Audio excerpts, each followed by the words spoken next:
ചിലരുണ്ട് ഖബറിലോല പിടിച്ചാൽ ഇസ്ലാം എന്ന് പുറത്തു പോകുന്നു. അതൊന്നും ഇസ്ലാം എന്ന് പുറത്തു പോകുന്ന സംഗതിയല്ല. റസൂലുള്ള പഠിപ്പിച്ചതാണ്. ആയിഷ ബീവി പെണ്ണായിട്ടും സിയാറത്തിന് അനുമതി കൊടുത്തല്ലോ. ആയിഷ ബീവിനോട് ഇസ്ലാം എന്ന് പുറത്തു പോകുന്ന സംഗതിയാണ് റസൂലുള്ള പഠിപ്പിച്ചു കൊടുത്തത്. അവിടെ സിയാറത്ത് ചെയ്യാനുള്ളത് ആരെയാണ്? സുബ്ഹാനല്ലാഹ്, വലിയ വലിയ മഹാന്മാരായ സഹാബികളെയാണ്. അസ്സലാമു അലൈക്കും യാ അഹ്ലൽ ഖുബൂർ, ഖബറാളികളെ അസ്സലാമു അലൈക്കും. ഖബറിലുള്ളവരെ വിളിച്ചുകൊണ്ടാണ് നബി തങ്ങളും സലാം പറഞ്ഞത്. ആയിഷ ബീവി റളിയല്ലാഹു അൻഹ ചോദിച്ചു, നബി ഖബർ സിയാറത്ത് ചെയ്യുമ്പോൾ ഞാൻ എന്താ പറയേണ്ടത്? അപ്പൊ പറഞ്ഞു കൊടുത്തു, അസ്സലാമു അലൈക്കും അഹ്ലദ്ദിയാരി മിനൽ മുഅ്മിനീന വൽ മുസ്ലിമീൻ വഇന്നാ ഇൻശാഅല്ലാഹു ബികും ലാഹിഖൂൻ. മുഅ്മിനീങ്ങളും മുസ്ലിമീങ്ങളുമായി ഖബറിൽ കിടക്കുന്നവരെ അസ്സലാമു അലൈക്കും. ഖബറിലുള്ള വിളിച്ചിട്ട് സലാം പറയാനാ പറഞ്ഞത്. ചിലരുണ്ട് ഖബറിലോല പിടിച്ചാൽ ഇസ്ലാം എന്ന് പുറത്തു പോകുന്നു. അപ്പൊ ആയിഷ ബീവിനോട് ഇസ്ലാം എന്ന് പുറത്തു പോകുന്ന സംഗതിയാണ് റസൂലുള്ള പഠിപ്പിച്ചു കൊടുത്തത്. അസ്സലാമു അലൈക്കും യാ അഹ്ലൽ ഖുബൂർ, ഖബറാളികളെ അസ്സലാമു അലൈക്കും. ഖബറിലുള്ളവരെ വിളിച്ചുകൊണ്ടാണ് നബി തങ്ങളും സലാം പറഞ്ഞത്. അതൊന്നും ഇസ്ലാം എന്ന് പുറത്തു പോകുന്ന സംഗതിയല്ല. റസൂലുള്ള പഠിപ്പിച്ചതാണ്. ആയിഷ ബീവി പെണ്ണായിട്ടും സിയാറത്തിന് അനുമതി കൊടുത്തല്ലോ. കാരണം അവിടെ സിയാറത്ത് ചെയ്യാനുള്ളത് ആരെയാണ്? സുബ്ഹാനല്ലാഹ്, വലിയ വലിയ മഹാന്മാരായ സഹാബികളെയാണ്. മഹാന്മാരായ സഹാബികൾ, മഹാന്മാരായ ഔലിയാക്കൾ, അറിയപ്പെടുന്ന ഔലിയാക്കൾ, അറിയപ്പെടുന്ന പ്രശസ്തരായ ഔലിയാക്കൾ. ഏതോ ഒരാള് അതാ സുബ്ഹാനല്ലാഹ് എന്തെല്ലാമോ വേഷം കെട്ടിയിട്ട് നാദാ എന്തെല്ലാമോ അഭിനയിച്ച് നടക്കുന്ന ആളല്ല വലിയ. വലിയ എന്ന് പറഞ്ഞാൽ അല്ലാഹും റസൂലും പഠിപ്പിച്ചതുപോലെ ജീവിച്ച് തഖ്വയോടെ ജീവിക്കുന്നവരാണ് വലിയ. അങ്ങനെയുള്ള മഹാന്മാരായ ഔലിയാക്കളെ ഖബർ സിയാറത്തിൽ സ്ത്രീകൾക്കും സുന്നത്താണ്. ഇമാമിങ്ങളത് രേഖപ്പെടുത്തി വെച്ചു. അതേസമയം സ്വന്തം ബാപ്പയുടെയും ഉമ്മയുടെയും ഭർത്താവിൻ്റെയും ഒക്കെ ഖബറാകുമ്പോ, അവർ സാധാരണക്കാരാകുമ്പോ അവരെ ഖബർ സിയാറത്ത് സ്ത്രീകൾക്ക് സുന്നത്തില്ല. കാരണം നബിതങ്ങൾ തന്നെ പറഞ്ഞ വേറെ ഹദീസുണ്ട്. ആ ഹദീസിൽ എന്താ പറഞ്ഞത്? ലഅനല്ലാഹു സുവ്വാറാത്തിൽ ഖുബൂർ, ഖബറുകൾ ധാരാളം സന്ദർശിക്കുന്ന സ്ത്രീകൾക്ക് അല്ലാഹുവിന്റെ ലഅനത്തുണ്ട്. അത് പറഞ്ഞത് സാധാരണക്കാരുടെ ഖബറിനെ കുറിച്ച്, അവിടെ തന്നെ പോയി കൂടുന്ന സ്ത്രീകളെ കുറിച്ചാണ്. അതേ സമയത്ത് ഔലിയാക്കൾ, അമ്പിയാക്കളെ ഖബർ അങ്ങനെയല്ല. അല്ലാഹുവിന്റെ റസൂലിന്റെ ഖബർ സിയാറത്ത് ചെയ്യൽ വുജൂബാണെന്ന് വരെ പറഞ്ഞ ഇമാമിങ്ങളുണ്ട്. കാരണം ഖുർആനിൽ റബ്ബ് പറഞ്ഞതാണ്, വലൗ അന്നഹും യളമു അൻഫുസഹും ജാഊക്, തെറ്റ് ചെയ്തു പോയ ആളുകൾ ഓ നബിയെ തങ്ങളെ വന്ന് സമീപിക്കട്ടെ. ഇത് റസൂലുള്ളാഹിന്റെ വഫാത്തിന് മുമ്പും ശേഷവും ഒരുപോലെ ബാധകമാണെന്ന് ഖുർആൻ വ്യാഖ്യാതാക്കളൊക്കെ വിശദീകരിച്ചിട്ടുണ്ട്. അപ്പൊ റസൂലുള്ളാഹിനെ പോയി കാണുക എന്നത് കഴിയുന്നവർക്ക് നിർബന്ധമാണെന്ന് തന്നെ പറഞ്ഞ ഇമാമിങ്ങളുണ്ട്. അവിടുത്തെ സിയാറത്ത് ചെയ്യൽ നിർബന്ധമാണെന്ന് പറഞ്ഞവരുണ്ട്. സുന്നത്താണെന്ന് എല്ലാ പണ്ഡിതന്മാരും ഏകോപിച്ചിട്ടുണ്ട്. അത് സ്ത്രീകൾക്കും സുന്നത്തുണ്ട്. കാരണം തെറ്റ് ചെയ്തു പോയവർ നബി തങ്ങളെ സമീപിച്ചിട്ട് അല്ലാഹുവിന്റെ റസൂൽ സല്ലല്ലാഹു അലൈഹി വസല്ലം തങ്ങളെ സമീപത്ത് വെച്ച് അല്ലാഹ് പറയുന്ന ഫസ്തഗ്ഫിറുല്ലാഹ്, അവർ അല്ലാഹുവിനോട് അതാ പൊറുക്കലിനെ ചോദിക്കട്ടെ. റസൂലുള്ളാഹിന്റെ അടുത്ത് വന്നിട്ട് അല്ലാഹുവിനോട് പൊറുക്കലിനെ ചോദിക്കട്ടെ. വസ്തഗ്ഫറ ലഹുമുർ റസൂൽ, ഈ ആയത്തിന്റെ തഫ്സീറിൽ കാണാം, വസലൂഹു അയ്യസ്തഗ്ഫിറ ലഹും, നബി തങ്ങളോട് അവർ ആവശ്യപ്പെടട്ടെ. അയ്യസ്തഗ്ഫിറ ലഹും, നബിയെ തങ്ങൾ ഞങ്ങൾക്ക് വേണ്ടി ദോഷം പൊറുക്കാൻ തങ്ങളോട് അല്ലാഹുവിനോട് റെക്കമെൻഡ് ചെയ്യണമെന്ന് നബി തങ്ങളോട് അവർ ആവശ്യപ്പെടട്ടെ. വസ്തഗ്ഫറ ലഹുമുർ റസൂൽ, എന്നിട്ട് അല്ലാഹുവിന്റെ റസൂൽ അവർക്ക് വേണ്ടി റെക്കമെൻഡ് ചെയ്യുകയും ഉണ്ടായാൽ ലവജദുല്ലാഹ തവ്വാബർ റഹീമ, പടച്ചവൻ ദോഷം പൊറുക്കുന്നവനായി അവർക്ക് എത്തിക്കാൻ കഴിയും. ഖുർആനാണ്. അപ്പൊ റസൂലുള്ളാഹിന്റെ അടുക്കൽ ദോഷമുള്ള ആളുകൾ പോയിട്ട് റസൂലുള്ളാഹിനെ സമീപിച്ചിട്ട് അവിടുന്ന് അല്ലാഹുവിനോട് പൊറുക്കലിനെ ചോദിക്കണമെന്നും ദോഷം പൊറുക്കാനുള്ള റെക്കമെൻഡിന് വേണ്ടി നബി തങ്ങളോട് തേടണമെന്നും ഖുർആൻ പഠിപ്പിച്ചതായതിനാൽ ആ പുണ്യം സ്ത്രീകൾക്കും കിട്ടണം പുരുഷന്മാർക്കും കിട്ടണം. അതിനാൽ നബി തങ്ങളെ ഖബർ സിയാറത്ത് ചെയ്യൽ എല്ലാവർക്കും പുണ്യമാണ്. ഇതുപോലെ മഹാന്മാരായ പ്രസിദ്ധരായ ഔലിയാക്കളാകുമ്പോ അവരുടെ ഖബറിൽ നിന്ന് ധാരാളം ഗുണങ്ങൾ മറ്റുള്ളവർക്ക് ലഭിക്കുന്നുണ്ട്. അങ്ങനെ ലഭിക്കുന്നവരായതിനാൽ അവരുടെ ഖബർ സിയാറത്തും സ്ത്രീകൾക്ക് പുണ്യമുണ്ട്. അതേസമയം സ്വന്തം ബാപ്പാന്റെ ഖബറിൽ ചെന്നാൽ സ്ത്രീകൾക്ക് ചിലപ്പോ ബാപ്പാ എന്ന് പറഞ്ഞ് അവർ ചിലപ്പോ പൊട്ടിക്കരയും, ചിലപ്പോ നെഞ്ഞത്തടിക്കും. അവർക്ക് അങ്ങനെ ചിലപ്പോൾ അവരുടെ ക്ഷമ അവിടെ അവർക്ക് മനക്കരുത്ത് മതിയാകൂല. അതുകൊണ്ടാണ് പരിശുദ്ധ ഇസ്ലാം കുടുംബങ്ങളെ ഖബർ സിയാറത്ത് സ്ത്രീകൾക്ക് സുന്നത്തില്ലെന്നും അത് പാടില്ലെന്നും അതേ സമയത്ത് മഹാന്മാരെ ഖബർ സിയാറത്ത് ചെയ്യാമെന്നും പഠിപ്പിച്ചതായി ഇമാമിങ്ങൾ വിവരിച്ചിട്ടുള്ളത്. അതേ സമയത്ത് സ്ത്രീകൾക്ക് നിസ്കരിക്കാൻ അവിടെ വീടാണ് ഖൈർ എന്ന് അള്ളാന്റെ റസൂല് പറഞ്ഞതിനാൽ ആയിഷ ബീവി ജുമക്ക് പോകാറില്ല, ഫാത്തിമ ബീവി ജുമക്ക് പോകാറില്ല, നബി തങ്ങളെ വീട്ടിൽ നിന്ന് ആരും പോകാറില്ല. അതുകൊണ്ട് ഈ പാവപ്പെട്ട എൻ്റെ വീട്ടിൽ നിന്ന് എൻ്റെ ഭാര്യയും പോകാറില്ല, എൻ്റെ ഉമ്മയും പോകിയിരുന്നില്ല, എൻ്റെ പെങ്ങളും പോകാറില്ല. കാരണം അതാണ് ഇസ്ലാം. അത് ഇവിടെ പൂർവീകരായ നമ്മളെ ഇമാമീങ്ങളും നമ്മളുടെ പണ്ഡിതന്മാര് ശഫീ ഇമാം അടക്കമുള്ള ഇമാമീങ്ങളും നമ്മളെ നാട്ടിൽ പൂർവ്വകാലത്ത് ജീവിച്ചു പോയ ആലിമീങ്ങളും നമുക്കത് ശരിക്കും കാണിച്ച് പഠിപ്പിച്ചു തന്നതാണ്. അതിനെതിരെ വല്ലവനും സംസാരിക്കുന്നുവെങ്കിൽ അവൻ ഇസ്ലാം ദീനല്ല പറയുന്നത്, അവന്റെ സ്വന്തം യുക്തി അനുസരിച്ച് മതം പറയുകയാണ്. അല്ലാഹ് പറയുന്നു, മാ കാന ലിമുമിനിൻ വലാ മുഅ്മിനത്തിൻ ഇദാ ഖദല്ലാഹു വറസൂലുഹു അംറൻ. അല്ലാഹും റസൂലും ഒരു തീരുമാനം പറഞ്ഞു കഴിഞ്ഞാൽ ഈമാനുള്ള ഒരു പുരുഷനും ഈമാനുള്ള ഒരു സ്ത്രീക്കും അയ്യനകൂന ലഹുമുൽ ഖിയറ, അവർക്ക് സ്വന്തത്തിലൊന്നും പറയാൻ അധികാരമില്ല. സുബ്ഹാനല്ലാഹ്, എൻ്റെ ഭാര്യക്ക് എത്രയോ പവൻ ആഭരണം കഴുത്തിലും കാതിലും അതേ അവളുടെ കാലിലും കയ്യിലുമൊക്കെയുണ്ട്. അപ്പോൾ ഒരുത്തൻ ചോദിക്കുകയാണ്, എൻ്റെ ഭാര്യക്കുണ്ടല്ലോ എന്നാ എനിക്കും പറ്റൂല. കാരണം പുരുഷന്മാർക്ക് റസൂലുള്ളാഹി സ്വല്ലല്ലാഹു അലൈഹി വസല്ലം സ്വർണം ധരിക്കുന്നത് ഹറാമാക്കിയിരിക്കുന്നു, വെള്ളി ധരിക്കുന്നതും ഹറാമാക്കിയിരിക്കുന്നു. വെള്ളിയുടെ ഒരു മോതിരം ചെറുവിരലിൽ ധരിക്കൽ സുന്നത്തുണ്ട്, വേറെ കൈയിന്റെ വിരലിനൊന്നും മോതിരം ധരിക്കൽ സുന്നത്തില്ലെന്ന് മാത്രമല്ല, വെള്ളിയുടെ മോതിരം ഒന്നിലധികം ധരിച്ചാൽ ഹറാമാണെന്ന് വരെ പറഞ്ഞ പണ്ഡിതന്മാരുണ്ട്. ചിലർക്കൊരു ധാരണയുണ്ട്, കുറെ മോതിരിട്ട ഔലിയാവൂന്ന് ധരിക്കുന്നവരുണ്ട്, ഔലിയാവൂല, തെറ്റാവും. ഇതുപോലെ ചെറുവിരലല്ലാത്ത മറ്റ് വിരലുകൾക്ക് മോതിരം ധരിക്കൽ പുണ്യമല്ല, ഹറാമാണെന്ന് വരെ പറഞ്ഞ പണ്ഡിതന്മാരുണ്ട്. വെള്ളിയുടെ മോതിരം മാത്രമാണ് പുരുഷന്മാർക്ക് ഒന്ന് സുന്നത്ത്, പിത്തളയുടെയോ ചെമ്പിന്റെയോ ഒന്നും സുന്നത്തില്ല, അത് നല്ലതല്ല. ഇരിക്കട്ടെ സുഹൃത്തുക്കളെ, എന്നാൽ എൻ്റെ ഭാര്യയ്ക്ക് എത്ര സ്വർണം ധരിക്കാൻ പറ്റും? എനിക്കത് പറ്റൂല. അവിടെ ഞാൻ എന്തേ അവൾക്ക് ധരിക്കാമെങ്കിൽ എനിക്കും ധരിച്ചൂടെ എന്ന് ചോദിക്കരുത്. അള്ളയും റസൂലും പഠിപ്പിച്ചതുപോലെ ജീവിക്കുന്നതിനാണ് മുസ്ലിമിന്റെ ജീവിതം എന്ന് പറയുന്നത്. അവിടെ നമ്മുടെ യുക്തിക്ക് സ്ഥാനമില്ല. അള്ളാഹു ഉണ്ടെന്ന് നമുക്ക് ബുദ്ധി കൊണ്ട് മനസ്സിലാക്കാൻ കഴിയും.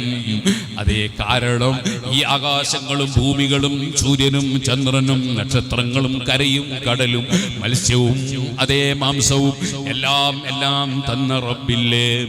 നമ്മുടെ ശരീരത്തിൽ കിഡ്നിയും ഹാർട്ടും സൃഷ്ടിച്ചു തന്ന റബ്ബില്ലേ? ബ്രെയിനും കരളും തന്ന റബ്ബില്ലേ? ആ റബ്ബ് എന്തെല്ലാം സംവിധാനങ്ങളാണ് ഏർപ്പെടുത്തി തന്നത്! അത്ഭുതകരമല്ലേ ഈ ഭൂമിയിൽ ഭൂമിയിലെ ഓരോ സൃഷ്ടികളും ആ സൃഷ്ടികളെല്ലാം അറിയിക്കുന്ന ഒരു കാര്യം എന്താണ്? ലഖദ് വളഹസ് സബീലു ഇലൈക ഹഖ്ഖാ ഫമാ അഹദുൻ അറാദക യസ്തദില്ലു. എല്ലാ സൃഷ്ടികളും വിളിച്ചു പറയുന്ന ഒരു കാര്യം, ഇതിനെയെല്ലാം സൃഷ്ടിച്ച് സംവിധാനിച്ച് സംരക്ഷിച്ച് പോറ്റി വളർത്തുന്ന എല്ലാ വിഷയങ്ങളും അതാ ഖദീമായ നിലക്ക് ഉള്ളവനും അറിയുന്നവനുമായ, തുടക്കമില്ലാതെ ഉള്ളവനും തുടക്കമില്ലാതെ അറിയുന്നവനും അതേ എല്ലാറ്റിനും കഴിവുള്ളവനുമായ ഒരു സ്രഷ്ടാവുണ്ട്, പടച്ചവനുണ്ട്. അതിൻ്റെ മേൽ അറിയിക്കുന്നതാണ് ലോകത്തുള്ള എല്ലാ വിഷയങ്ങളും. ആ അല്ലാഹുവിനെ അറിഞ്ഞവനാണ് മുസ്ലിം. അവന്റെ പ്രഖ്യാപനമാണ് ലാ ഇലാഹ ഇല്ലല്ലാഹ്. അല്ലാഹുവല്ലാതെ ആരാധനക്കർഹനില്ല. ആ റബ്ബ് സുബ്ഹാനഹു വ തആലയല്ലാതെ കൊടുക്കുന്നവനില്ല, അവനല്ലാതെ തടയുന്നവനില്ല. അധികാരം മുഴുവനും അവനാണ്. തബാറകല്ലദീ ബിയദിഹിൽ മുൽക്ക്. സർവാധികാരി അല്ലാഹുവാണ്. അതുകൊണ്ടാണ് നമ്മൾ റബ്ബിനോട് യാചിച്ചത്. റബ്ബിനോട് യാചിക്കുന്നത് കടലിലുള്ള മത്സ്യം വളരെ ഹലാലായ ഒരു സ്വത്താണ്. അത് പിടിച്ചുകൊണ്ടുവരുന്ന തൊഴിലാളികൾ ഭാഗ്യവാന്മാരാണ്. അവര് വേറൊരു ഹറാമ് പോയി എടുക്കുന്നില്ല, വേറൊരുത്തന്റെ ഹക്ക് എടുത്ത് കൊണ്ടുവരുന്നില്ല. കടലിലുള്ള മത്സ്യം ഹലാലായ സ്വത്താണ്. അത് പിടിക്കാൻ പോകുന്ന തൊഴിലാളികൾ അവര് ഹലാലായത് സമ്പാദിക്കുന്നവരാണ്. പക്ഷേ അത് റബ്ബ് തരണമല്ലോ. അതിനാണ് നമ്മൾ റബ്ബിനോട് ദുആ ചെയ്യുന്നത്. തരുന്നവൻ റബ്ബാണ്, കൊടുക്കുന്നവൻ റബ്ബാണ്, തടയുന്നവൻ റബ്ബാണ്. ആ റബ്ബിൽ നിന്ന് കിട്ടാനുള്ള കാരണമാണ് ദുആ. റബ്ബിൽ നിന്ന് കിട്ടാനുള്ള കാരണമാണ് ദിക്ർ. റബ്ബിൽ നിന്ന് കിട്ടാനുള്ള കാരണമാണ് സലാത്ത്. റബ്ബിൽ നിന്ന് കിട്ടാനുള്ള കാരണമാണ് നിസ്കാരം. റബ്ബിൽ നിന്ന് കിട്ടാനുള്ള കാരണമാണ് നോമ്പ്. റബ്ബിൽ നിന്ന് കിട്ടാനുള്ള കാരണമാണ് സദഖ. റബ്ബിൽ നിന്ന് കിട്ടാനുള്ള കാരണമാണ് കുടുംബബന്ധം ചേർക്കൽ. റബ്ബിൽ നിന്ന് കിട്ടാനുള്ള കാരണമാണ് അയൽവാസിക്ക് നന്മ ചെയ്യൽ, സ്വന്തം ഭാര്യയോട് നല്ല നിലയ്ക്ക് പെരുമാറൽ, ഭർത്താവിനെ ആദരിക്കൽ, അംഗീകരിക്കൽ, കുട്ടികളെ നന്നായി വളർത്തൽ. അങ്ങനെ തുടങ്ങി ഏത് സൽക്കർമ്മങ്ങളുണ്ടോ ആ സൽക്കർമ്മങ്ങളെല്ലാം പടച്ച റബ്ബിൽ നിന്ന് ദുനിയാവും ആഖിറവും കിട്ടാനുള്ള കാരണമാണ്. കൊടുക്കുന്നവൻ റബ്ബാണ്. ആ റബ്ബ് സുബ്ഹാനഹു വ തആല ഉണ്ട് എന്നത് നമുക്ക് ബുദ്ധി കൊണ്ടറിയാൻ കഴിയും. പക്ഷേ റബ്ബിനെ കുറിച്ച് അറിയേണ്ടതുപോലെ അറിയണം. സുബ്ഹാനല്ലാഹ്, പടച്ചവനുണ്ടെന്ന് ക്രിസ്ത്യാനികൾ വിശ്വസിക്കുന്നുണ്ട്, വേറെയും പലരും വിശ്വസിക്കുന്നുണ്ട്. പക്ഷേ അവർ റബ്ബിനെ കുറിച്ചുള്ള വിശ്വാസത്തിൽ അബദ്ധം പറ്റി. പടച്ചവന് പുത്രനുണ്ട്, മകനുണ്ടെന്ന് വിശ്വസിച്ചു. അതുപോലെ ചിലർ മകളുണ്ടെന്ന് വിശ്വസിച്ചു. അവർക്കൊക്കെ അബദ്ധം പറ്റി. അല്ലാഹുവിനെ കുറിച്ച് വിശ്വസിക്കേണ്ടതുപോലെ വിശ്വസിക്കണമെങ്കിൽ അല്ലാഹുവിനെ കുറിച്ചുള്ള വിവരം നമുക്ക് പറഞ്ഞു തരാൻ ഒരാൾ വേണം. അങ്ങനെ അല്ലാഹു പറഞ്ഞയച്ച ആളാണ് മുഹമ്മദുർ റസൂലുള്ളാഹി. ആ റസൂലുള്ള വിശ്വാസം എങ്ങനെയാണോ പഠിപ്പിച്ച് തന്നത് അതുപോലെ വിശ്വസിക്കണം. ആ വിശ്വാസം സവിസ്തരം നമുക്ക് പഠിപ്പിച്ചു തന്നവരാണ് നമ്മുടെ ഇമാമിങ്ങൾ. അതുകൊണ്ട് തന്നെ ഇമാമിങ്ങൾ അല്ലാഹുവിന് 20 വാജിബായ സിഫത്ത്, 20 മുസ്തഹീലായ സിഫത്ത്, ഒരു ജായിസായ സിഫത്ത് പഠിപ്പിച്ചു. നമ്മളെ മദ്രസയിൽ അത് പഠിക്കുന്നുണ്ട്. എന്നാൽ അല്ലാഹുവിനെ കുറിച്ച് ആ 41 സിഫത്ത് സലഫികൾ പഠിപ്പിക്കുന്നില്ല, ജമാഅത്തുകാർ പഠിപ്പിക്കുന്നില്ല. എന്തുകൊണ്ട്? അവർക്ക് അല്ലാഹുവിനെ കുറിച്ച് ശരിയായ വിശ്വാസം ഇവിടെ നിലനിൽക്കണം എന്ന ഒരാശയം അവർക്കില്ല. അതുകൊണ്ട് മദ്രസയിൽ നിന്ന് അതൊക്കെ അവർ എടുത്തു കളഞ്ഞു. പഴയ കാലത്തുള്ളതൊക്കെ എടുത്തു കളഞ്ഞു. അല്ലാഹുവിനെ പറ്റി അവർ ശരിയായ വിശ്വാസം പഠിപ്പിക്കുന്നു. അല്ലാഹുവിനെ കുറിച്ച് ശരിയായ വിശ്വാസം ജനങ്ങളെ പഠിപ്പിക്കാം. അതിനുവേണ്ടിയാണ് അൽഹംദുലില്ലാഹ് വരുന്ന 17-ാം തീയതി മഞ്ചേശ്വരത്ത് തുടങ്ങും കേരളൊട്ടാകെ ആദർശ പ്രഭാഷണങ്ങളും ആദർശ യാത്രകളും നടത്തുന്നത്. എല്ലാവരും അത് വന്ന് കേട്ടുനോക്കണം. എന്താ പറയുന്നത്? വിശ്വാസം പഠിക്കണം നമ്മൾ. അല്ലാഹുവാണ് മുഴുവനും നിയന്ത്രിക്കുന്നവൻ. മുൻഫരിദും ബിൽ ഖൽഖി വത്തദ്ബീരി ജലാഅനി സബീ വന്നദീരി. ഇമാമിങ്ങൾ പറയാണ്, എല്ലാം സൃഷ്ടിച്ചവൻ അല്ലാഹ് മാത്രം, എല്ലാം നിയന്ത്രിക്കുന്നവൻ അല്ലാഹു മാത്രം. അപ്പൊ പിന്നെ ഞാനിവിടെ വരുമ്പോ ഞാൻ വന്ന കാറ് നിയന്ത്രിച്ചത് അബ്ദുറഹീം ഹാജിയാണ്. അല്ലല്ല, അല്ലയാണ്, അല്ല ഡ്രൈവറാണ്. തമ്മിൽ എതിരുണ്ടോ? അത് എതിരില്ല. അത് ബാഹ്യമായ നിയന്ത്രണമാണ്. ശരിയായ നിയന്ത്രണം അല്ലാഹുവിനാണ്. അല്ലെങ്കിൽ ഏതൊക്കെ ഒരു വാഹനം അപകടത്തിൽപ്പെടുവോ? അല്ലേ? ഡ്രൈവറല്ല, നിയന്ത്രിക്കുന്നത് അള്ളയാണ്. മംഗലാപുരത്ത് പ്ലെയിൻ അപകടം നടന്നു, കുറെ ആള് മരിച്ചുപോയി. എന്തേ? പൈലറ്റ് അല്ലേ പ്ലെയിൻ നിയന്ത്രിക്കുന്നത്? അല്ല, അള്ളയാണ്. പൈലറ്റിന് നിയന്ത്രണം കിട്ടിയില്ല. എല്ലാം നിയന്ത്രിക്കുന്നവൻ അല്ലാഹ്. എന്നാൽ അല്ലാഹു തആല ഉദ്ദേശിച്ചത് പ്രകാരം, അല്ലാഹു ഉദ്ദേശിച്ചതനുസരിച്ച് ചില ബാഹ്യമായ നിയന്ത്രണങ്ങൾ. സ്റ്റേജ് നിയന്ത്രിക്കുന്നത് അധ്യക്ഷനാണ്, കമ്മിറ്റി നിയന്ത്രിക്കുന്നത് പ്രസിഡന്റും സെക്രട്ടറിയാണ്. അങ്ങനൊക്കെ നമ്മൾ പറയും. അവരൊന്നുമല്ല, യഥാർത്ഥ നിയന്ത്രിക്കുന്നവൻ അല്ലാഹുവാണ്. സുഹൃത്തുക്കളെ, ആ അല്ലാഹുവിൽ നമ്മുടെ മനസ്സിലയിക്കണം. അതില്ലാതെ ആത്മസംസ്കരണം ഉണ്ടാവില്ല. അല്ലാഹുവിൽ മനസ്സിലയിക്കണം. അല്ലാഹുവിനെ പ്രിയം വെക്കണം. അല്ലാഹുവിനെ ഭയപ്പെടണം. അല്ലാഹുവിന് വിധേയപ്പെടണം. അല്ലാഹുവിനെ അനുസരിക്കണം. അതില്ലാതെ ആത്മസംസ്കരണമില്ല. അല്ലാഹുവിലേക്ക് ഖൽബ് തിരിയണം. അല്ലാഹു ജല്ല ജലാലുഹു, അവന്റെ അമ്പിയാക്കൾ, ഔലിയാക്കൾ അല്ലാഹുവിന്റെ മേൽ അറിയിക്കുന്ന അടയാളങ്ങളായതിനാൽ അവരെ ആദരിക്കുകയും ബഹുമാനിക്കുകയും വേണം. അവർ കിടക്കുന്ന സ്ഥലങ്ങളെ ബഹുമാനിക്കണം. അവരുമായി ബന്ധപ്പെട്ടതിനെ ബഹുമാനിക്കണം. നിങ്ങൾ കണ്ടില്ലേ, ഞാൻ പറഞ്ഞ സൂറത്തുൽ കഹ്ഫ്. ആ സൂറത്തുൽ കഹ്ഫിൽ അല്ലാഹു സുബ്ഹാനഹു വ തആല നമ്മളെ പഠിപ്പിക്കുന്നു. അൽഹംദുലില്ലാഹ്, നമ്മളെ തങ്ങൾ വരുന്നുണ്ട്. തങ്ങൾ വന്നാൽ എനിക്ക് സന്തോഷമായി. എനിക്ക് ട്രെയിനിന് പോകണം. തങ്ങൾ വന്നാൽ നമുക്ക് സുഖാണല്ലോ. സമയം എനിക്ക് നിർത്താലോ. അല്ലാഹു അക്ബർ, അല്ലാഹു അക്ബർ, അല്ലാഹു അക്ബർ, അല്ലാഹു അക്ബർ, ലാ ഇലാഹ ഇല്ലല്ലാഹു അല്ലാഹു അക്ബർ, അല്ലാഹു അക്ബർ വലില്ലാഹിൽ ഹംദ്. നമ്മൾ തങ്ങന്മാരെ ബഹുമാനിക്കും. നമ്മളെ കാണാൻ പ്രായം കുറഞ്ഞാലും ബഹുമാനിക്കും. എല്ലാ തങ്ങന്മാരെയും ബഹുമാനിക്കും. അതെന്താണ്? അത് റസൂലുള്ളാഹി സ്വല്ലല്ലാഹു അലൈഹി വസല്ലമയുടെ സന്താന പരമ്പരകളാണ്. അങ്ങനെ റസൂലുള്ളാഹിക്ക് സന്താന പരമ്പരയൊന്നും ജീവിച്ചിരിപ്പില്ല എന്നാ ജമാഅത്ത് ഇസ്ലാമിക്കാർ പ്രബോധനത്തിൽ പറഞ്ഞത്. അത് അവരെ തെറ്റായ ആശയമാണ്. തങ്ങന്മാരെ കൈപിടിച്ച് ചുംബിച്ചാൽ ഇസ്ലാം എന്ന് പുറത്തു പോകുന്ന ശിർക്കാണ് എന്നാണ് മുജാഹിദീങ്ങൾ സലഫികൾ പറഞ്ഞു. അവരെ ശബാബിലൊക്കെ അങ്ങനെ പറഞ്ഞു. അതും വിവരക്കേടാണ്. മഹാന്മാരായ സയ്യിദന്മാർക്ക് ആദരവ്, അത് റസൂലുള്ളാഹിന്റെ ബഹുമാനത്തിന്റെ ഒരു ഭാഗമാണ്. സുഹൃത്തുക്കളെ, പറഞ്ഞ വിഷയം പറഞ്ഞു തീർക്കട്ടെ. കലീമുല്ലാഹി മൂസ അലൈഹിസ്സലാത്തു വസ്സലാം ഖളിർ അലൈഹിസ്സലാമിന്റെ കൂടെ ഇൽമു പഠിക്കാൻ വേണ്ടി കൂടി. വലിയ സംഭവമാണ്, സൂറത്തുൽ കഹ്ഫിലുണ്ട്. അങ്ങനെ കൂടിയപ്പോ ഖളിർ അലൈഹിസ്സലാം പറഞ്ഞു, ഇന്നക, നിങ്ങൾ എന്റെ കൂടെ കൂടിയിട്ട് ഇൽമു പഠിക്കാൻ പറഞ്ഞാൽ ലൻ തസ്തതിഅ, നിങ്ങൾക്ക് സാധിക്കൂല, ക്ഷമിച്ചു പോരാൻ കഴിയൂല.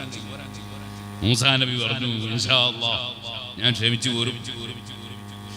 എന്നാ പിന്നെ ഒരു കാര്യമുണ്ട്, ഞാൻ എന്ത് ചെയ്താലും ഒന്നും ചോദ്യം ചെയ്യാൻ പാടില്ല. ആയിക്കോട്ടെ, ചോദ്യം ചെയ്യുന്നില്ല. അങ്ങനെ യാത്ര ചെയ്ത് വലിയ സംഭവമാണ്. മൂസാ നബി അലൈഹി സ്വലാം ഒരു നബിയാണ്, ഖളിർ അലൈഹി സ്വലാം വേറൊരു നബിയാണ്. രണ്ടാളും നബിമാർ തന്നെയാണ്. അതാണ് ഏറ്റവും പ്രബലമായ അഭിപ്രായം. ഇമാം ഇബ്നു ഹജർ തങ്ങൾ തഫ്സീൽ പറഞ്ഞു. ഖളിർ അലൈഹി സ്വലാമിന്റെ ശരീഅത്ത് നിയമം ഒന്ന് വേറെ, മൂസാ നബിന്റെ ശരീഅത്ത് ഒന്ന് വേറെ. നമ്മളെ ശരീഅത്തല്ലല്ലോ മൂസാ നബിന്റെ ശരീഅത്ത്. മൂസാ നബിന്റെ ശരീഅത്തിൽ ഒരു സ്ഥലത്ത് നജസായാൽ നജസായ തുണി അടങ്ങ് മുറിച്ചുകളണോ? നമ്മളെ ശരീഅത്തിൽ അവിടെ കഴിയാൻ. ഓരോരുത്തർക്കും ഓരോ നിയമം. നമ്മുടെ ശരീരത്തിൽ തന്നെ റസൂലുള്ള പഠിപ്പിച്ച ശരീഅത്താണ്. അത് രണ്ടില്ല, ഒന്നേ ഉള്ളൂ, എല്ലാവർക്കും ഒന്നേ. അത് പിന്നെ ഔലിയാക്കളായ ശരീഅത്ത് വേണ്ടാന്ന് പറഞ്ഞൊരു കൂട്ടരുണ്ട്, പേച്ചവരാണ്. എല്ലാ ഔലിയാക്കൾക്കും എല്ലാവർക്കും ഒരു ശരീഅത്തിൽ.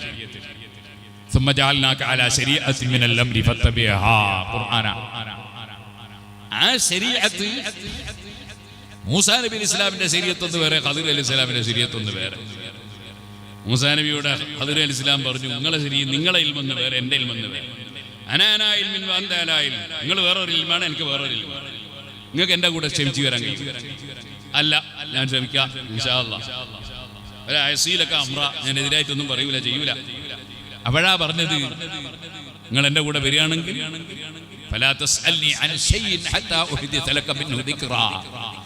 ഞാൻ അതിന്റെ പൊരുൾ പറഞ്ഞു തരുന്നവരെ നിങ്ങൾ ഒന്നും ചോദിക്കാൻ പാടില്ല.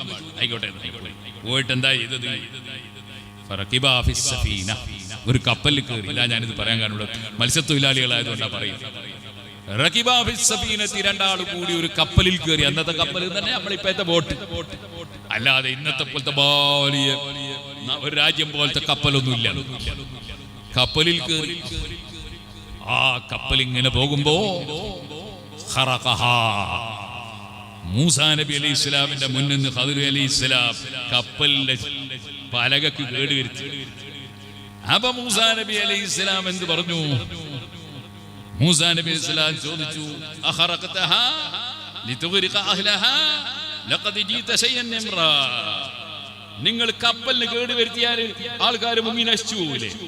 ഇവര് നമ്മളെ ഫ്രീ ആയിട്ട് കയറ്റിയതായി കപ്പൽ 5 പൈസ വാങ്ങാതെ. കാരണം കടൽ തൊഴിലാളികൾ, അവർക്ക് അമ്പിയാക്കൾ ഔലിയാക്കളോട് വലിയ സ്നേഹ. അതുകൊണ്ട് 5 പൈസ വാങ്ങാതെ ഈ മഹാന്മാരെ കപ്പലിൽ കയറ്റിയവരാണ് അവർ. അവരെ കപ്പൽ നമ്മൾ കേടുവരുത്തൽ ശരിയുണ്ടോ? അപ്പോ ഖദിർ അലൈഹി ഇസ്ലാം പറഞ്ഞു, നമ്മൾ പണ്ടേ കരാറെന്തേനും ഒന്നും ചോദ്യം ചെയ്യാൻ പാടില്ല, ഞാൻ പറഞ്ഞിരുന്നവരെ. അങ്ങനെ അവർ വീണ്ടും യാത്ര ചെയ്തു. മൂസാ നബി അലൈഹി ഇസ്ലാം പറഞ്ഞു, മറന്നുപോയതാണ്, ക്ഷമിക്കണം.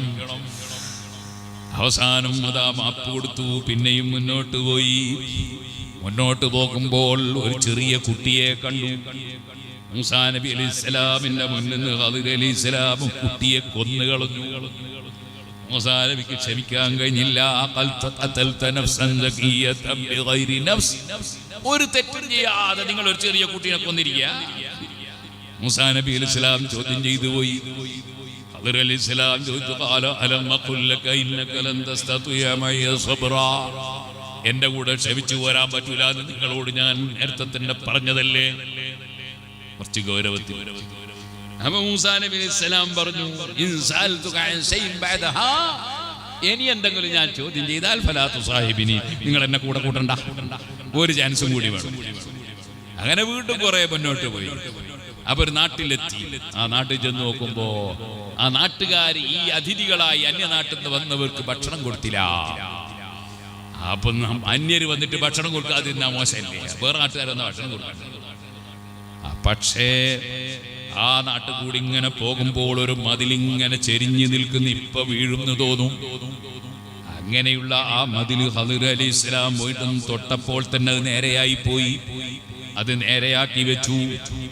അപ്പൊ മൂസാ നബിയോട് ചോദിച്ചു പോയി, എന്തേ നമ്മക്ക് ഭക്ഷണം തരാത്ത നാട്ടുകാരുടെ ഈ മതില് വെറുതെ 5 പൈസ വാങ്ങാണ്ട് നന്നായി കൊടുക്കേണ്ടിയുണ്ടോ? അപ്പോൾ ഖദിർ അലൈഹി ഇസ്ലാം പറഞ്ഞു, ഹദാ ഫിറാഖു ബൈനി വ ബൈനിക, ഞാനും നിങ്ങളും ഇടയിൽ പിരിയുന്ന സമയമാണിത്, എനിക്ക് ചാൻസ് ഇല്ല. ഫിറാഖു ബൈനി വ ബൈനിക സഉനബ്ബിഉക, നിങ്ങൾക്ക് ഞാൻ പറഞ്ഞു തരാം. ബിതഅ്വീലി മാ ലം തസ്തതി അലൈഹി സബ്റ, നിങ്ങൾക്ക് ക്ഷമിച്ചു പോരാൻ കഴിയാത്ത സംഗതിയുടെ പൊരുൾ പറഞ്ഞു തരാം. അമ്മസ്സഫീനത്തു, നമ്മൾ കേടുവരുത്തിയ കപ്പല്, കാനത്തിൽ മസാകീന യഅമലൂന ഫിൽ ബഹർ, കടലിൽ തൊഴിലെടുക്കുന്ന സാധുക്കളുടെ കപ്പലാണ്. അതേ വകാന വറാഅഹും മലികുൻ യഖുദു കുല്ല സഫീനത്തിൻ വസ്ബാ, ആ കപ്പലിന്റെ ബാക്കിൽ ഒരു ഭരണാധികാരി, ഒരു രാജാവ് വരുന്നുണ്ട്. അയാള് അക്രമിയാണ്. അയാള് സാധുക്കളെ കപ്പലൊക്കെ പിടിച്ചെടുക്കും. അപ്പൊ ഈ സാധുക്കളെ കപ്പലും അയാള് പിടിച്ചെടുക്കാതിരിക്കണമെങ്കിൽ അതിനൊരു വഴിയേ ഉള്ളൂ, അതിന് കേടുവരുത്തലാണ്. റിപ്പയറുള്ള കപ്പൽ അയാൾ എടുക്കൂല, റിപ്പയർ ആവശ്യമുള്ളത് അദ്ദേഹം പിടിച്ചെടുക്കൂല. അതിനൊരു റിപ്പയർ ഉണ്ടാക്കാൻ ഞാൻ എടുത്ത പണിയാണത്. നമ്മളെ സ്നേഹിച്ച് കപ്പലിൽ കയറ്റിയ സാധുക്കള്, അതേ കടൽ തൊഴിലാളികളാണ് അവര്. കണ്ടോ, പഴയകാലം മുതലേ കടൽ തൊഴിലാളികൾക്ക് അമ്പിയാക്കൾ ഔലിയാക്കളോട് വലിയ സ്നേഹമാണ്. ഇന്നും നിങ്ങൾക്ക് കടലോര പ്രദേശത്ത് പോയാൽ അവർക്ക് ഔലിയാക്കൾ അമ്പിയാക്കളോട് അലിമീങ്ങളോട് സയ്യിദന്മാരോട് വലിയ സ്നേഹം പ്രകടിപ്പിക്കുന്നതായി കാണാൻ സാധിക്കും. അത് പഴയകാലം മുതലേ ഉള്ളൊരു സംഗതിയാണ്. പിന്നെ വഅമ്മൽ ഗുലാമു ഫകാന അബവാഹു മുഅ്മിനൈനി ഫഖശീനാ യുർഹിഖഹുമാ തുഗ്യാനം വകുഫ്റാ. പിന്നെ ഞാനൊരു ചെറിയ കുട്ടിയെ കൊന്നതല്ലേ നിങ്ങൾ പറഞ്ഞ പ്രശ്നം, നിങ്ങളത് ചോദ്യം ചെയ്ത് നിങ്ങൾ കുറ്റക്കാരനല്ല, നിങ്ങൾ പഠിച്ചതനുസരിച്ച് അങ്ങനെ തന്നെയാണ് വേണ്ടത്, അങ്ങനെ ചെയ്യാൻ പാടില്ല. അതേ സമയത്ത് ഞാനത് ചെയ്യാൻ കാരണം അബവാഹു മുഅ്മിനൈനി, ആ ചെറിയ കുട്ടിയുടെ അപ്പയും ഉമ്മയും നല്ല ക്ലാസ് സുന്നികളാണ്, നല്ല മുഅ്മിനീകളാണ്. അബവാഹു മുഅ്മിനൈനി ഫഖശീനാ യുർഹിഖഹുമാ തുഗ്യാനം വകുഫ്റാ.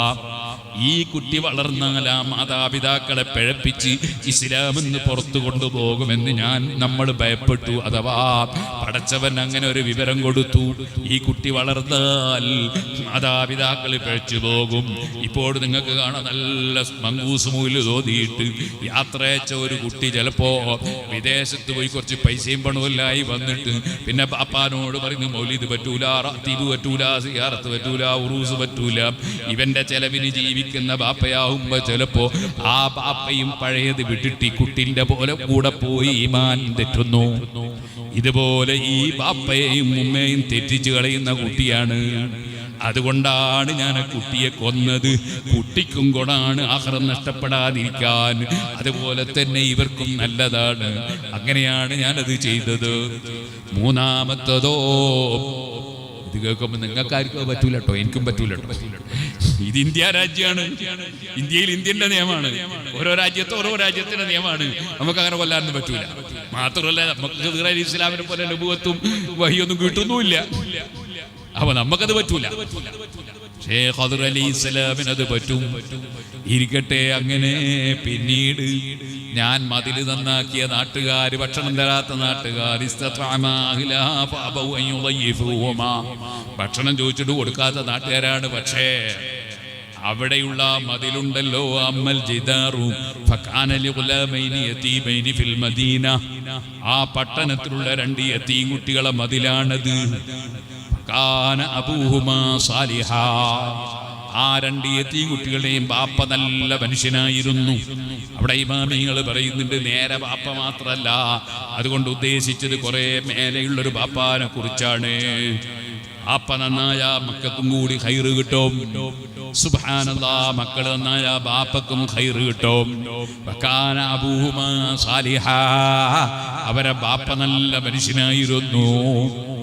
ആ ബാപ്പ സൂക്ഷിച്ചു വെച്ച സ്വത്തുണ്ട്. യതീം കുട്ടികൾ അനുഭവിക്കേണ്ട അതേ നിധിയുണ്ട് ആ മതിലിന്റെ ചുവടെ. ആ മതിൽ പൊളിഞ്ഞു വീണാൽ ആ നിധി കിട്ടുകയായിരിക്കാം. നമുക്ക് ഭക്ഷണം തരാത്ത നാട്ടുകാരെടുത്തു കൊണ്ടുപോയി ദുരുപയോഗം ചെയ്യും. അതുകൊണ്ട് ആ മക്കൾ വളരുന്നത് വരെ മതിലിനോട് കേടും വരാൻ പറ്റൂല. അതിനാൽ അതേ അവർക്ക്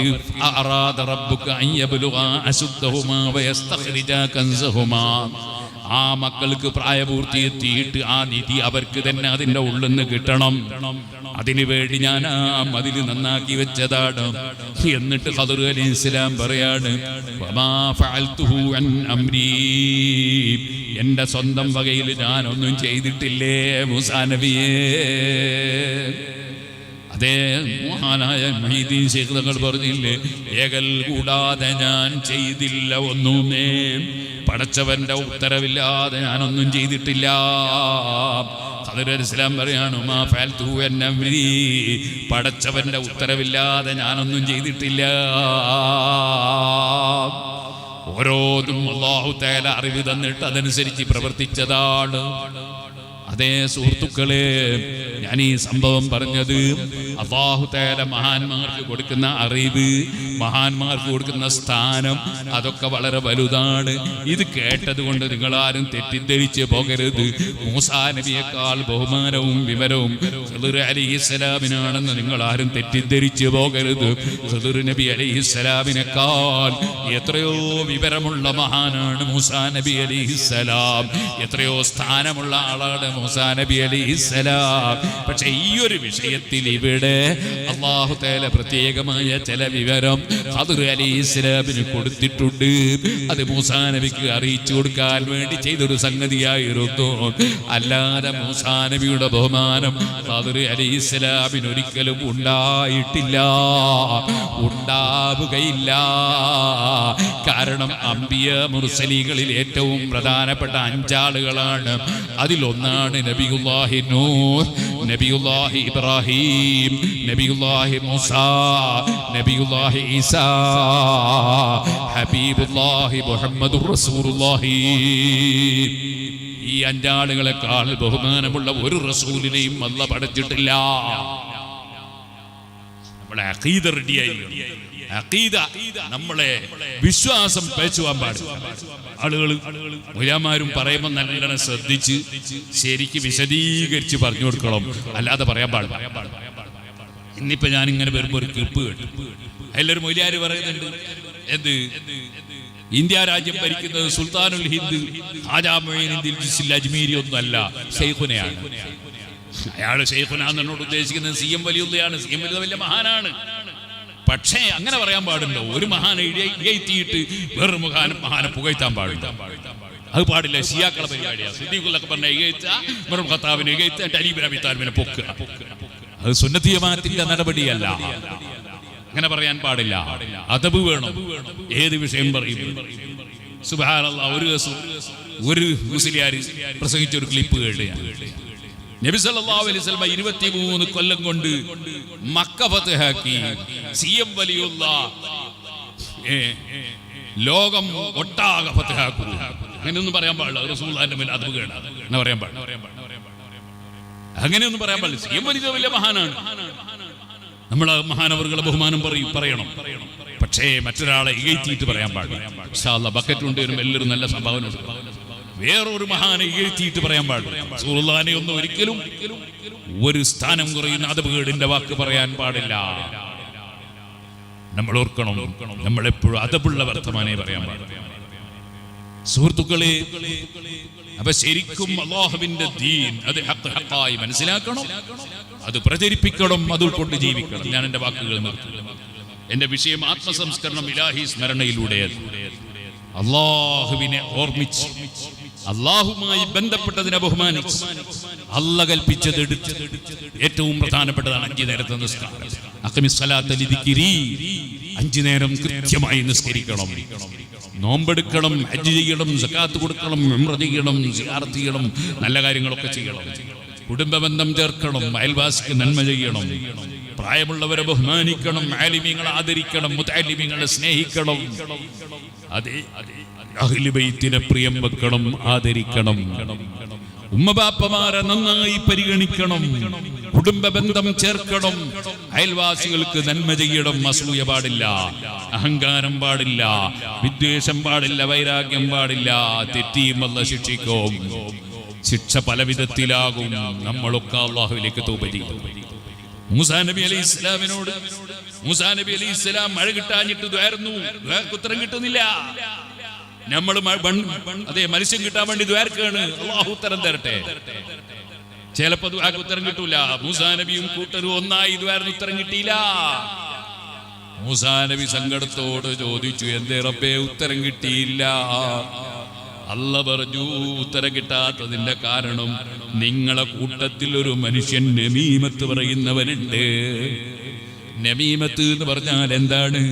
പല പരസ്പരം തെറ്റിക്കാൻ വേണ്ടി സംസാരിക്കുന്നവർ, ഭാര്യനെയും ഭർത്താവിനെയും തെറ്റിക്കാൻ സംസാരിക്കുന്നവർ, അതേ വിവാഹാലോചന വരുമ്പോൾ പാര വെക്കുന്നവർ, മുതലാളിയെയും തൊഴിലാളിയെയും തെറ്റിക്കാൻ സംസാരിക്കുന്നവർ, അയൽവാസികളെയും കുടുംബത്തിനെയും തെറ്റിക്കാൻ സംസാരിക്കുന്നവർ, നേതാക്കളെയും അനുയായികളെയും തെറ്റിക്കാൻ വേണ്ടി സംസാരിക്കുന്നവർ, അതിനുവേണ്ടി മാത്രം നടക്കുന്ന ചില ചങ്ങാതികളില്ലേ സുഹൃത്തുക്കളെ, അങ്ങനെ നമീമത്ത് പറയുന്ന ഒരു കക്ഷിയുണ്ട് നിങ്ങളെ കൂട്ടത്തിൽ.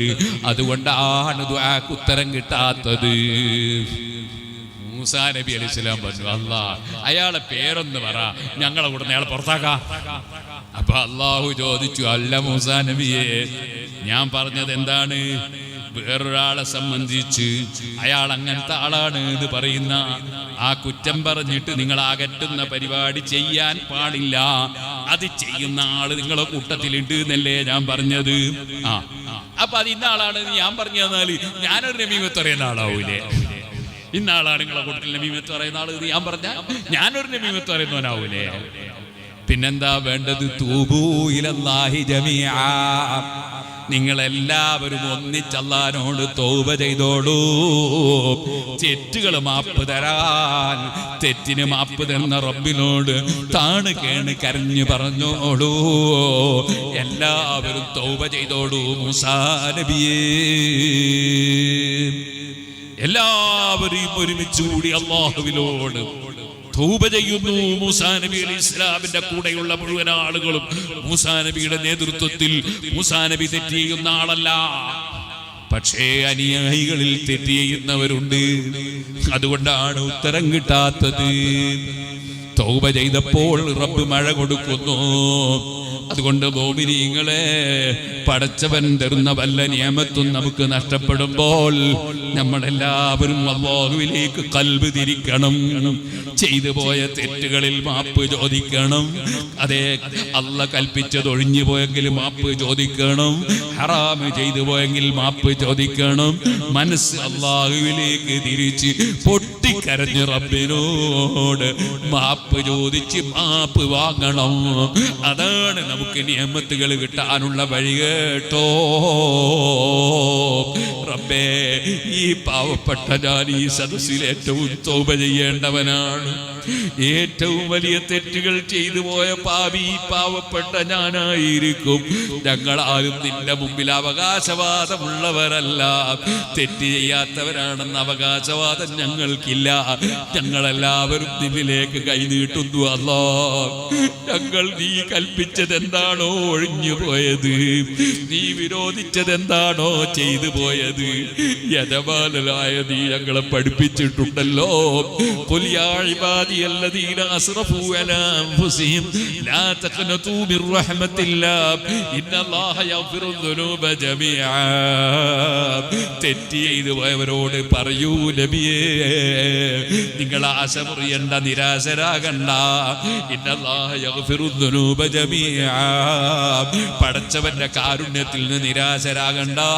അല്ലാഹ് ഏത് തെറ്റും മനസ്സറിഞ്ഞ് തൗബ ചെയ്താൽ പുറത്തു കൊടുക്കുമെന്ന് നിന്റെ ഖുർആനിൽ പറഞ്ഞിട്ടുണ്ടല്ലോ. അല്ലാഹ്, ഞങ്ങളെല്ലാവരും നിന്നോട് തൗബ ചെയ്യുന്നു.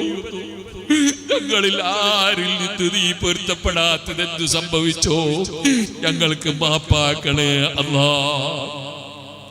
നിന്റെ കാരുണ്യം ജ്വരിക്കണേ അല്ലാഹ്.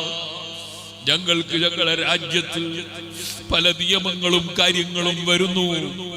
ഞങ്ങളുടെ രാജ്യത്ത് പല മുസ്ലിം ചെറുപ്പക്കാരും ലഹരിയുടെയും മദ്യത്തിന്റെയും അതുപോലെ മയക്കുമരുന്നിന്റെയും പിന്നാലെ പോയി സ്വന്തം ഉമ്മയെ കൊത്തിക്കൊല്ലുന്നു. സ്വന്തം ബാപ്പയടക്കം പലരെയും ഒറ്റ ദിവസം കൊല്ലുന്നു. ഈ നിലക്ക് ഞങ്ങളുടെ സമുദായത്തിലുള്ള ചെറുപ്പക്കാർ വല്ലാത്തവർ തെറ്റുകളിൽ അകപ്പെട്ടു പോയപ്പോൾ ഞങ്ങൾക്ക് ഒരിക്കലും ഇഷ്ടപ്പെടാത്ത നിയമങ്ങൾ ഞങ്ങളിലേക്ക് അടിച്ചേൽപ്പിക്കുന്ന ഭരണാധികാരികളും അതുപോലെ പല മുസീബത്തും വരുന്നു. നിഅമത്തുകൾ ഉയർത്തിപ്പോകുന്നു. റബ്ബേ ഞങ്ങൾക്ക് തൗബയുടെ മനസ്സ് തരണം അല്ലാഹ്. ഞങ്ങളെ ഈ ഉമ്മത്തിനെ നന്നാക്കി തരണേ അല്ലാഹ്. ഞങ്ങളെ നന്നാക്കി തരണേ അല്ലാഹ്. നീ കൽപ്പിച്ചതൊക്കെ എടുത്ത് നീ വിരോധിച്ചത് കൈയൊഴിച്ച് തൗബയോടെ തഖ്വയോടെ ജീവിക്കാനുള്ള ഭാഗ്യം തരണേ അല്ലാഹ്. ഈ രാജ്യത്തിന് ഈ നാട്ടിൽ ഇവിടെയുള്ള എല്ലാ പാവപ്പെട്ട ജനങ്ങൾക്കും അല്ലാത്തവർക്കും ഈ പരിപാടി സംഘടിപ്പിച്ചവർക്കും പ്രവർത്തിച്ചവർക്കും പ്രവർത്തിക്കുന്നവർക്കും സഹായിച്ചവർക്കും സഹായിക്കുന്നവർക്കും അല്ലാഹുവേ ഞങ്ങളുടെ പള്ളിയും മദ്രസയും ഒക്കെ നടത്തിക്കൊണ്ടുപോകുന്നവർ അവരോട് സഹകരിക്കുന്ന ജനങ്ങൾക്കും ഞങ്ങളുടെ ദീനീ സ്ഥാപനങ്ങൾ ഞാനിവിടെ വരുമ്പോൾ പല സ്ഥലങ്ങളിൽ നിന്നും സിറാജുൽ ഹുദയിലേക്ക് നേർച്ചകൾ തന്നു. വലിയ ഫലം അല്ലാഹു തആല നേർച്ചക്ക് നൽകുന്ന സ്ഥാപനമായതുകൊണ്ട് എവിടുന്നും നേർച്ച കിട്ടും. ഒരു മാസത്തിൽ 25 ലക്ഷം ഉറുപ്പികയോളം നേർച്ച കിട്ടും. കുറ്റ്യാടി സിറാജുൽ ഹുദ 90 ലക്ഷം ഉറുപ്പിക വേണം. അവിടുത്തെ ദൈനംദിന ചെലവ് ഒരു മാസത്തിൽ നടത്തിക്കൊണ്ടുപോകാൻ 16,000-ഓളം കുട്ടികൾ പഠിക്കുന്നുണ്ട്. 1000-ലധികം കുട്ടികൾ താമസിച്ച് പഠിക്കുന്നുണ്ട്. 1000-ലധികം സ്റ്റാഫുകളുണ്ട്. അല്ലാഹ് പലരും നേർച്ചകൾ തന്നവരുണ്ട്. റബ്ബേ ഞങ്ങൾക്ക് എല്ലാവർക്കും ദുആക്ക് ഉത്തരം തരണം അല്ലാഹ്. ഞങ്ങളുടെ ഖൈറായ ഉദ്ദേശങ്ങൾ നിറവേറ്റണേ അല്ലാഹ്. ഞങ്ങളുടെ പ്രശ്നങ്ങൾ നീ പരിഹരിച്ചു തരണേ അല്ലാഹ്. ഈ ഉറൂസ് പരിപാടിക്ക് വേണ്ടി അധ്വാനിച്ചവർക്കും പ്രവർത്തിച്ചവർക്കും സഹായിച്ചവർക്കും സഹായിക്കുന്നവർക്കും നീ ഖൈറ് നൽകണേ അല്ലാഹ്. അങ്ങ് പരപ്പനങ്ങാടിക്കടുത്ത് ഒരു ചെറുപ്പക്കാരൻ വിളിച്ചു ജാരിയ വള്ളം. അവരും കടലിൽ പോയി ജീവിക്കുന്നവരാണ്. അവരുടെ വള്ളത്തിൽ മീൻ കിട്ടാത്ത സങ്കടം പറഞ്ഞു. ഇവിടെയും മീൻ കിട്ടാത്ത സങ്കടം പറഞ്ഞു. നീ നിന്റെ കടലിൽ നിന്ന് തരാൻ ഞങ്ങൾക്ക് എവിടുന്ന് കിട്ടും അല്ലാഹ്. മുഅ്മിനീകൾക്ക് നീ നിന്റെ കടൽ സമ്പത്ത് ചൊരിച്ചു കൊടുക്കണേ അല്ലാഹ്. അവർക്ക് മനസ്സിന് സമാധാനം നൽകണേ അല്ലാഹ്. ഖൈറും ബർക്കത്തും നൽകണേ അല്ലാഹ്. ഞങ്ങളെ നീ ദുനിയാവിലും ആഖിറത്തിലും കൈയൊഴിക്കരുതേ അല്ലാഹ്. റബ്ബനാ തഖബ്ബൽ മിന്നാ ഇന്നക അൻതസ് സമീഉൽ അലീം വതുബ് അലൈനാ ഇന്നക അൻതത് തവ്വാബുർ റഹീം. ആമീൻ ബിറഹ്മതിക യാ അർഹമർ റഹീമീൻ. വസല്ലല്ലാഹു തആല വസല്ലം അലാ ഖൈരി ഖൽഖിഹി സയ്യിദിനാ മുഹമ്മദിൻ വആലിഹി വസഹ്ബിഹി അജ്മഈൻ വൽഹംദുലില്ലാഹി റബ്ബിൽ ആലമീൻ. തങ്ങളവരുടെ ദുആയിലും നിങ്ങളെ എല്ലാ പരിപാടിയിലെ ദുആയിലും ഈ പാവപ്പെട്ട എന്നെയും നമ്മളുമായി ബന്ധപ്പെട്ടവരെയും ഉൾപ്പെടുത്തണമെന്ന് വസിയ്യത്ത് ചെയ്ത് ഞാൻ എൻ്റെ വാക്കുകൾ നിർത്തുന്നു. സിറാജുൽ ഹുദ കാണാത്തവരൊക്കെ എപ്പോഴെങ്കിലും വന്ന് സിറാജുൽ ഹുദ കാണാൻ വേണ്ടി ക്ഷണിക്കുന്നു. അസ്സലാമു അലൈക്കും വറഹ്മത്തുള്ളാഹി വബറകാതുഹു.